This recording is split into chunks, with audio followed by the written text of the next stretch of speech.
नमस्कार आमी शुभ्रकांती चैटार्जी आमार यूट्यूब चैनल सेलेस्टियल इनबक्से प्रथमेई आपनादेर सकलके स्वागत जानाच्छि।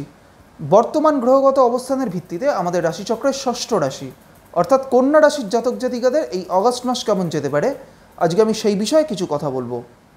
प्रथमेई जेटा बोलबो जे एई अगस्ट मासे आमादेर राशिचक्रे कन्या राशिर सापेक्षे कोन कोन ग्रह कोथाय कोथाय अवस्थान करबे। प्रथमेई बलि जे एई मुहूर्ते कन्या राशिर ओपरेई किन्तु अवस्थान करছে मंगल। कन्या राशि षष्ठे अर्थात कुम्भ राशिते এই মুহূর্তে রাহু অবস্থান করছে। কন্যা রাশি সপ্তমে অর্থাৎ মীন রাশিতে থাকছে শনি। কন্যা রাশির দশমে অর্থাৎ মিথুন রাশিতে এই মুহূর্তে বৃহস্পতি অবস্থান করছে। কন্যা রাশির একাদশে অর্থাৎ কর্কট রাশিতে এই মুহূর্তে অবস্থান করছে রবি, বুধ এবং শুক্র। এবং আগামী 17ই আগস্ট রবি চলে যাবে কিন্তু কর্কট থেকে সিংহ রাশির ঘরে, অর্থাৎ কন্যা রাশির সাপেক্ষে রবি চলে আসবে একাদশ থেকে দ্বাদশে। ঠিক একইভাবে आगामी 21 আগস্ট शुक्र चले आसबे कर्कट থেকে सिंह राशिर घरे अर्थात कन्या राशिर सापेक्षे एकादश থেকে द्वादशे। एवं कन्या राशिर এই द्वादशेই अर्थात सिंह राशिते এই मुहूर्ते केतु अवस्थान करছে এবং आगामी 21 আগস্টের পর থেকে कन्या राशिर এই द्वादशेই रवि, शुक्र এবং केतु किन्तु एकत्रे अवस्थान करবে। प्रथमेই বলি যে স্বাস্থ্যগত দিক থেকে कन्या राशिर जातक जातिकाদের এই সময়টা ডাইজেস্টিভ কোনো প্রবলেম বা হজম সংক্রান্ত কোনো সমস্যায় ভোগার কিন্তু একটা প্রবণতা এই সময় দেখা যাবে। कन्या राशिर जातक जातिकाদের आर्थिक दिक থেকে এই সময়টা সামগ্রিকভাবে একটা ভালো সময়। তবে মাসের দ্বিতীয়ার্ধটা অর্থাৎ 15 তারিখের পরবর্তী সময়টা থেকে এই আগস্ট মাসের আর্থিক খরচ কিন্তু কিছুটা হলেও বাড়বে। কন্যা রাশির জাতক জাতিকাদের কর্মজীবনের দিক থেকে সামগ্রিকভাবে এই আগস্ট মাসটা একটা সামগ্রিকভাবে ভালো সময়, যেহেতু কন্যা রাশির দশমপতি অর্থাৎ কর্মভাবপতি বুধ যেহেতু একাদশ ভাব অর্থাৎ সাফল্যের ভাবে অবস্থান করছে, সেই কারণে কন্যা রাশির জাতক জাতিকাদের কর্মজীবনের দিক থেকে বা কেরিয়ারের দিক থেকে সামগ্রিকভাবে এই সময়টা একটা ভালো সময়। তবে যারা কন্যা রাশির জাতক জাতিকাদের মধ্যে যারা কোনো ধরনের পার্টনারশিপ কোনো ব্যবসার সাথে যুক্ত হয়ে রয়েছেন, তাদের ক্ষেত্রে কিন্তু তাদের ব্যবসায়িক ক্ষেত্রে কিছু সমস্যা আসার একটা কিন্তু সম্ভাবনা দেখা যাবে। কন্যা রাশির জাতক জাতিকাদের এই সময়টা কর্মসূত্রে দূরবর্তী কোনো স্থানে যাত্রারও কিন্তু একটা সম্ভাবনা এই সময় দেখা যাবে।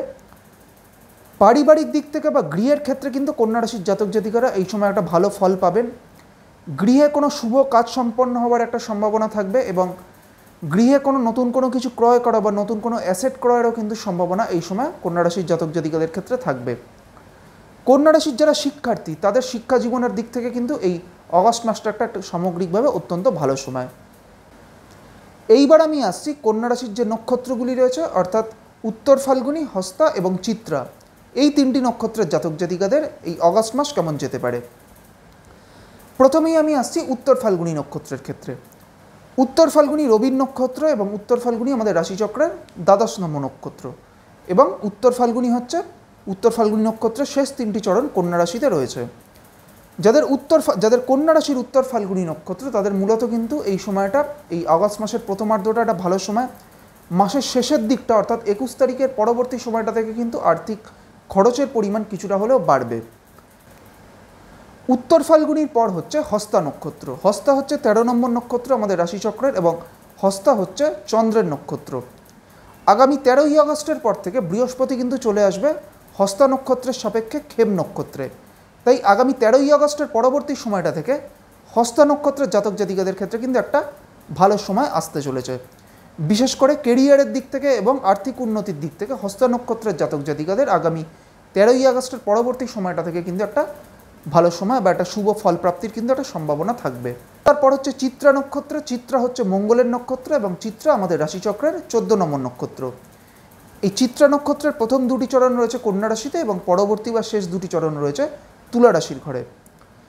চিত্রা নক্ষত্রের জাতক জাতিকাদের ক্ষেত্রে কিন্তু মূলত এই সময়টা স্বাস্থ্যগত দিক থেকে এই সময়টা কিছু সমস্যা আসতে পারে। তাই হেলথ রিলেটেড যে কোনো বিষয় থেকে কিন্তু এই সময়টা চিত্রা নক্ষত্রের জাতক জাতিকাদের কিছুটা সতর্ক থাকতে হবে। ডাইজেস্টিভ সমস্যা কিছু আসার সম্ভাবনা থাকবে।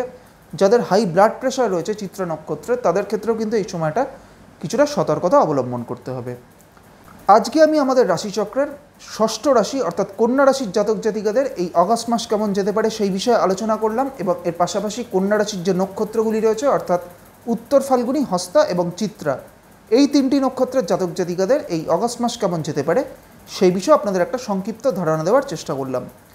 পরবর্তী ভিডিওগুলির মাধ্যমে আমাদের পরবর্তী যে রাশিগুলি রয়েছে সেই রাশিগুলির জাতক জাতিকাদের এই আগস্ট মাস কেমন যেতে পারে সেই বিষয়ে আলোচনা করব। সবশেষে এটাই বলবো, আপনারা সকলে খুব ভালো থাকুন এবং সুস্থ থাকুন, এটাই প্রার্থনা করি। নমস্কার।